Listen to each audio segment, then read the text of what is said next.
The air over the Normandy beachhead is thick with the roar of landing craft and distant artillery. American infantrymen crouch in the ancient hedgerows of the bocage. Their advance is stalled not by German armor, but by a desperate shortage of ammunition. Offshore, a cargo ship wallows in the swell. Its holds are filled with thousands of shells. Yet no one on the beach knows which vessel carries the 81mm mortar rounds. The men need those rounds desperately. Radios crackle with urgent demands. Manifest records have failed. The greatest invasion fleet ever assembled has become a floating warehouse without an inventory. Out on the command ship, a grim-faced General Dwight D. Eisenhower reads the reports and makes a decision. Heads will roll, he promises, unless the manifest system is immediately corrected. The Supreme Commander's anger is not directed at the enemy. It is anger at a breakdown in the invisible machinery of logistics, the paperwork, the labels, the organization that tells a commander what he has, where it is, and when it can arrive. Without that knowledge, the mightiest army in history is reduced to blind men groping for a loaded weapon in the dark. How could this happen? How could the most meticulously planned amphibious operation in history, backed by the industrial might of the United States, grind to a halt over something as mundane as a cargo manifest? The answer lies not in the chaos of the Normandy beaches, but in a fundamental miscalculation made years earlier and thousands of miles away. A mistake rooted in the very nature of how modern war consumes resources, and in the stubborn refusal of military planners to recognize a force that would grow like a snowball rolling downhill, gathering mass and momentum until it threatened to bury the entire Allied effort. In the spring of 1942, as the American war machine began its enormous buildup in the United Kingdom, a critical decision was made at the highest levels of the War Department. The troop basis, the master blueprint that determined how many soldiers would serve in each branch, allotted a mere 11.8% of the Army's total strength to service troops. This was a fraction of the 34% used in the First World War, a decision driven by the urgent desire to put as many fighting divisions into the field as possible. The consequences were immediate and severe. Combat units arrived at British ports expecting to find depots, repair facilities, and transportation networks already in place. But the service troops needed to build and operate that infrastructure had not yet been shipped. The historian R.G. Ruppenthalь would later document how only a handful of trained service units were available at the start, and they were precisely the troops who should have preceded the combat forces to prepare their accommodations and supply lines. The shortage was not simply an administrative inconvenience. It meant that every ton of ammunition, every spare part, every gallon of fuel arriving in Britain had to be handled by fewer hands, moving through fewer ports, and stored in fewer warehouses than the scale of the operation demanded. A British historian would later examine the persistent question that troubled Prime Minister Winston Churchill.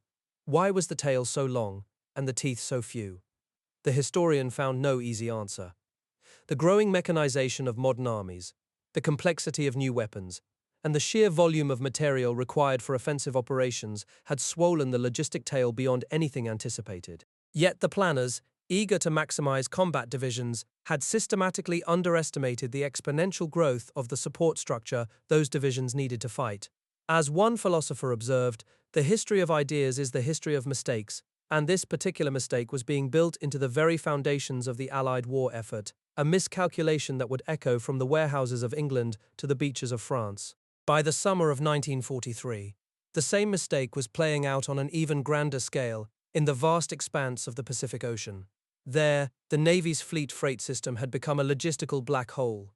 Ships leaving continental ports often carried requisitions that were already unfilled at the time of departure, sent overseas in the hope that they might somehow be delivered to a mobile fleet whose operational area changed constantly. Freight destined for a cruiser off Iceland might chase it to Australia, piling up in ports never intended to be final destinations. Post-war studies would reveal a staggering statistic. No more than 50% of fleet freight ever reached its intended recipient in time to fulfill its purpose. At the end of the war, thousands of measurement tons of undelivered cargo accumulated on the island of Guam, material worth roughly $1,000 per ton in 1945 currency.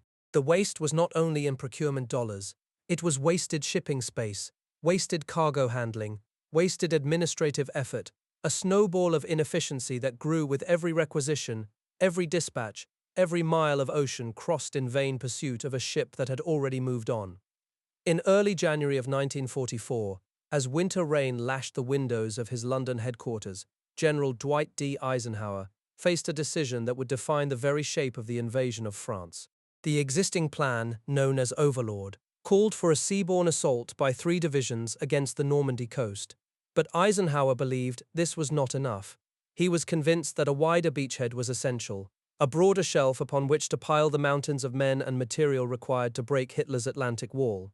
He proposed, against a chorus of objections, to expand the initial assault to 5 divisions, a massive enlargement of scope that sent tremors through the planning staffs. The objections were immediate and centered on a now familiar argument: the burden of the administrative tail. His staff knew that every new combat soldier wading ashore would demand a corresponding influx of service troops, the men who unloaded ships, drove the trucks, and stockpiled the ammunition. Some planners expressed open apprehension, believing that any expansion of service forces should be resisted to keep the assault force lean. But Eisenhower, as recorded by the historian R.G.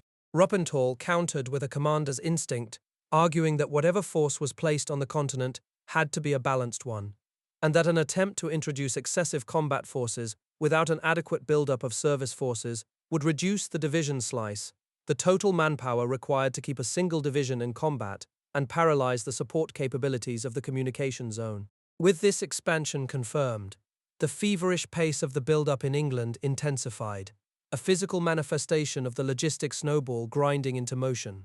The ports of southern England became choked with Liberty ships disgorging their cargoes, while new camps and depots sprang up across the countryside.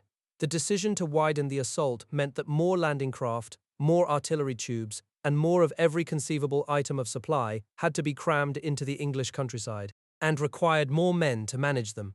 The elegant strategic concept of a wider front would be utterly dependent upon the brute industrial reality of a massive and often unglamorous logistical foundation. As winter gave way to spring, the tension between the combat commanders and their logistic counterparts sharpened into a persistent, grinding conflict. By March of 1944, the logistic commanders of the services of supply were issuing stark warnings that were being met with skepticism and often direct cuts by higher headquarters. They argued that the plan to exploit a breakout once the armies were ashore was fatally flawed by a lack of transportation units. Without enough truck companies to race forward with the tanks and infantry, any tactical success would become a strategic trap, the spearheads frozen in place by empty fuel tanks.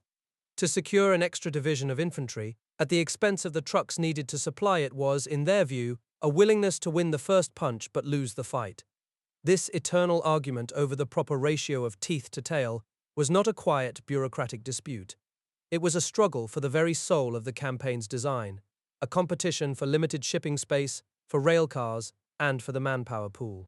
A seasoned staff officer, Major General Harold R. Bull, was forced to point out the logical fallacy when Winston Churchill himself complained that the American administrative tails were too long and that more fighting divisions were needed at the expense of service units. Bull explained that the Americans were assigned a far vaster and more complex line of communications, and that any comparison with the shorter, more compact British supply lines was a delusion born of a fundamental misunderstanding of the operational plan. General Walter Bedell Smith, Eisenhower's chief of staff, understood the nature of this brutal triage. The furious pace of the advance across France that they were planning for would demand an immense, virtually uninterrupted flow of fuel and ammunition, a flow that could only be sustained by a deep and resilient force of service troops. To shortchange this build-up, to yield to the constant pressure for just one more combat battalion at the expense of a truck company, was to purchase a fleeting tactical advantage with a long-term strategic bankruptcy. The warnings from the logisticians were not exaggerated. They were a direct forecast of that moment when the engines of the pursuit would splutter and die for lack of fuel, a moment that was only months away. Meanwhile, on the other side of the globe, a different answer to the problem of sustaining an offensive was being forged in the vast blue emptiness of the Pacific Ocean. On the 10th of April, 1944, the U.S. Navy formally commissioned Service Squadron 10, under the command of Captain Worrell R. Carter, an officer whose name would become synonymous with mobile logistics. While the invasion of Europe remained tethered to the concept of massive, immobile shore bases, Carter's squadron was pioneering the floating base concept. His vision was a fleet of specialized auxiliaries, tankers, ammunition ships, repair vessels, and floating dry docks, capable of sailing with the fleet and replenishing it thousands of miles from the nearest friendly harbor. This was not merely an administrative unit, It was a revolution in strategic mobility. Carter's command represented a fundamental rejection of the static, snowballing base building that was already consuming so many resources in the rear areas. Instead of constructing a permanent city of Quonset huts and coral airstrips on every captured atoll, Carter would bring the base to the fleet at sea. When Admiral William F. Halsey's Third Fleet swept into the South China Sea, it would be sustained by ships like those under Captain J.T. Acuff, who would deliver over 1.5 million barrels of oil and 3 million gallons of aviation gas directly at sea. This concept of underway replenishment, of a logistic force that moved at the pace of war, was the physical embodiment of flexibility. It provided a stark and impressive contrast to the shore-bound, rigid logistical system being prepared for the static slugging match in Europe, a system that would soon be tested to its breaking point. By the end of May 1944, the actors were in place and the lines were drawn. General George S. Patton, still smarting from the slapping incidents that had sidelined him, was in England, drilling his Third Army into an instrument of explosive mobility, an army that would soon make logistical demands of a ferocity never seen before. And across the Channel, Field Marshal Erwin Rommel was also preparing, his tactical philosophy a constant echo in the minds of logisticians.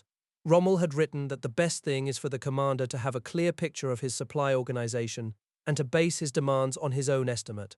The coming campaign in Normandy would determine whether the Allied commanders truly understood their own supply machinery, or whether the logistic snowball, set in motion by decisions made in London months earlier, would collide with the hard reality of French soil and halt the Great Crusade in its tracks. The crisis over missing mortar shells that had enraged Eisenhower was only the first tremor. In the early hours of June 6th, as the assault waves crashed onto the Normandy sands, the elaborate machinery of movement control began to shudder. The Build-Up Control Organization, BUCO, and its subordinate agencies, MOVCO, and its subordinate agencies, MOVCO and TURCO, had planned for every eventuality. But the plan's fragility became apparent almost immediately when vessels arrived off the beaches without the proper cargo manifests that shore commanders needed to direct supplies. On many of the follow-up ships, the contents were a mystery to the beach masters and supply officers. Shore personnel, under constant pressure from German counterattacks, had to conduct frantic ship-by-ship searches for critical ammunition. The search for 81mm mortar shells, essential for the infantry fighting in the dense hedgerows, tied up shipping and delayed resupply at the worst possible moment. The failure of the manifest system meant that while thousands of tons of cargo sat offshore, the combat units ashore could not get what they needed. The movement control machinery, which was supposed to choreograph the precise flow of men and material, had lost its rhythm. A growing backlog of vessels waiting to unload began to form, even as the beachhead perimeter was still being secured under fire. In desperation, beach commanders ordered selective unloading, pulling ships out of the planned sequence to extract whatever they could identify. This emergency measure, while necessary, disrupted the orderly flow of shipping and caused further congestion. The lesson was immediate. Without accurate information about what was on which vessel, the entire logistic plan for sustaining the invasion was in danger. By June 10th, the congestion at the Normandy ports had reached a crisis. Selective unloading, intended to get priority supplies ashore, had snarled the turnaround of ships returning to England. Vessels that should have been dispatched quickly back to English ports to fetch new cargoes sat idle, their holds half empty, while urgently needed trucks and ammunition remained stranded in other ships further out. The communications zone staff responsible for managing the flow watched with alarm as the carefully constructed build-up schedule collapsed. The beachhead had been designed to process a specific tonnage, but the actual volume of supplies arriving was overwhelming the limited port facilities. Worse, the lack of manifests meant that engineers could not determine where to direct unloading crews, so labor was wasted. In the British sector, Field Marshal Bernard Montgomery, commander of the 21st Army Group, exercised tighter control over his logistic support, delegating movement control to a simpler, more decentralized system. There, fewer difficulties arose. The contrast underscored a fundamental flaw in the American system. The encroachment of Embarco, the Embarkation Control Agency, on the authority of MOVCO, creating confusion about who was actually directing traffic. The backlog mounted by the hour, trucks intended for the forward units remained trapped in the holds of unlabeled cargo ships. Fuel convoys could not be identified, so they sat unloaded. The Allies, who had staked everything on overwhelming industrial power, were discovering that the power meant little if it could not reach the front. The crisis over the missing mortar shells had already forced the Supreme Commander to issue an ultimatum. In the weeks that followed, the manifest system was overhauled under the threat of dismissals. New procedures mandated that every vessel carry a detailed cargo list verified before sailing, and the fear of high-level wrath accelerated improvements that peacetime planning had failed to deliver. By June 25th, the Movement Control Organization, stung by Eisenhower's fury, began to impose stricter discipline on the embarkation ports. Ship movements were coordinated more tightly, and the duplication of authority between BUCO and the services of supply was curtailed. The result was a gradual restoration of order, though the backlog of ships would take weeks to clear. Yet the improvement came too late to prevent the deeper crisis of transportation. The shortage of truck units, which logistic commanders had warned about months earlier, now became acute. As the bridgehead expanded and the armies pushed inland, the distance between the beach depots and the forward units stretched beyond the capacity of the available trucks, and the fuel tanks of the combat divisions began to run dry. The capture of Cherbourg, accelerated in late June, was intended to provide a deep-water port with greater capacity, but the Germans had thoroughly demolished the harbour, and it would not be operational until mid-August. In the interim, the Allies were forced to rely on the open beaches and the fragile artificial harbours, all of which were overwhelmed by the sheer scale of the build-up. By mid-July, the build-up of supplies on the Normandy beaches had far exceeded the capacity of the temporary ports to handle them. The artificial Mulberry harbours, damaged by a severe channel storm in late June, were operating at reduced capacity. Thousands of tons of ammunition, rations, and equipment lay stacked in every available space. Yet the frontline soldiers could not receive timely resupply to restore order to the supply flow. The Allies resorted to a series of emergency measures. The capture of Cherbourg was driven forward with renewed urgency, and army engineers worked day and night to clear the wreckage and restore the port facilities. Additionally, the truck companies of the Red Ball Express were being organized, an improvised highway supply line that would soon carry thousands of tons daily to the advancing armies. The logistic commanders, who had been pleading for more service troops since the spring, saw their warnings vindicated. Without adequate transportation units, every mile of advance simply extended the supply line without delivering more tonnage to the front. The result was a precarious hold on the beachhead, with the offensive power of the Allied armies dangerously blunted. By the end of July, the beachhead was secure, and the breakout was imminent. But the logistical nightmare of Normandy had taught a grim lesson. The most brilliant tactical plan would crumble without a movement control system that could deliver the right supplies to the right place at the right time. The war in Europe would hinge on whether the Allies could learn this lesson before the enemy could recover. The breakout from Normandy, when it came in the first days of August, tore open the German front with a violence that surprised even the Allied planners. Patton's Third Army swung into Brittany and then veered east, covering more ground in a week than the pre-invasion timetables had projected for a month. The speed of the advance electrified the home front, but deep in the rear headquarters, the logistics staff stared at their consumption charts with mounting dread. Every mile the tanks rolled eastward, the supply line stretched another mile backward to the Norman beaches. A single armored division consumed tens of thousands of gallons of gasoline each day, and the trucks carrying that fuel burned nearly as much, making the round trip from the depots. Logistic commanders, who had been warning since March that the lack of transportation units would cripple any exploitation, watched their predictions come true with brutal precision. By mid-August, the forward dumps were running dry. The communications zone staff reported that available truck companies could lift only a fraction of the daily tonnage required to keep the armies moving.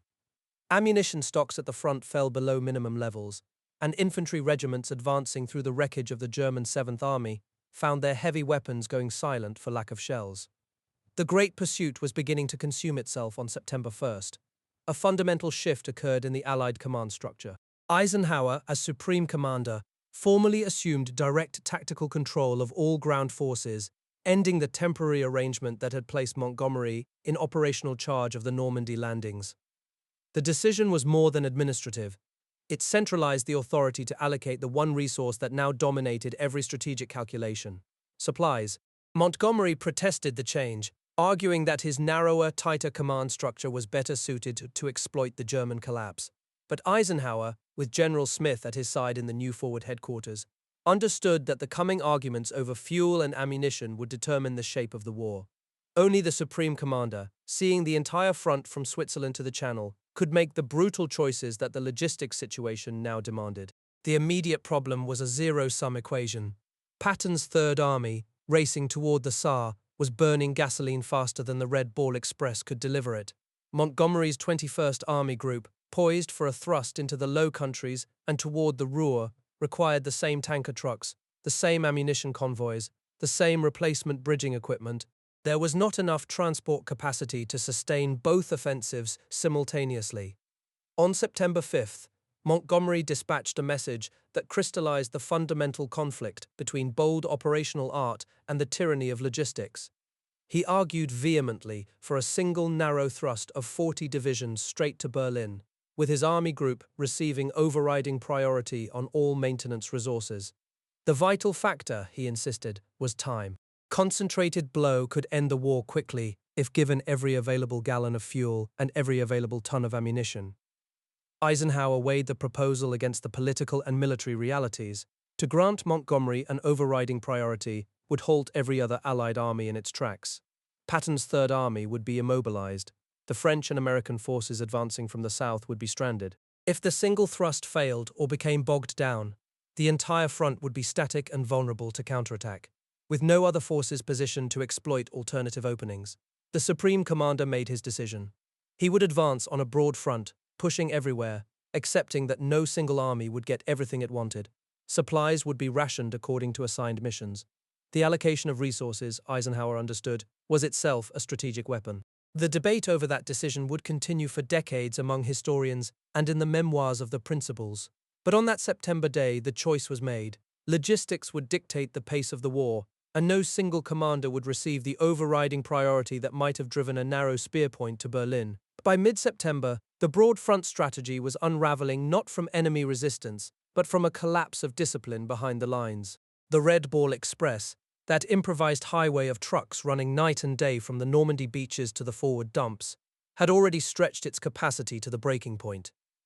Drivers hauled 5-gallon jerry cans of gasoline 400 miles one way, navigating cratered roads with no sleep, while their officers pleaded for more vehicles that simply did not exist.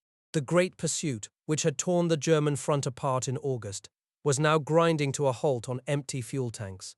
The desperation at the front translated into actions that made the crisis worse, not better. Combat units, frantic with the knowledge that the enemy was regrouping just beyond their reach, began to take matters into their own hands. The Red Ball truck convoys carried extra gasoline for their return trips to base, a reserve carefully calculated to keep the entire transportation loop moving. When the drivers arrived at forward depots, they found armed soldiers from the combat divisions waiting to commandeer that reserve fuel. The Third Army, racing toward the Saar under a commander whose philosophy demanded relentless forward pressure, led the way in these unauthorized seizures. Trucks were stopped at roadblocks, their gasoline siphoned by desperate logistics officers acting on direct orders from division commanders. Even the 5th Armored Division later admitted to hijacking gasoline, a practice the Army historian noted other units were also guilty of. Every gallon seized meant another truck stranded on the return journey. The snowball of indiscipline grew with each passing day. Stranded convoys blocked the narrow roads, reducing the overall transport capacity at the very moment it was needed most. The communications zone staff, who had warned since March that a lack of trucks would stall the breakout, now watched their worst fears materialize in a cascade of self-inflicted wounds. As General Smith later reflected, the decision to halt Patton that September was not a choice. It was an arithmetic forced by the collapse of the supply system. By September 20th, the communications zone had lost entire truck companies to unauthorized diversions by tactical commanders, who simply absorbed the vehicles into their own commands. The senior logistic officers, responsible for managing the flow of supplies across the entire theater, became increasingly wary of sending their remaining trucks forward. They knew that every vehicle dispatched into the army areas might never return.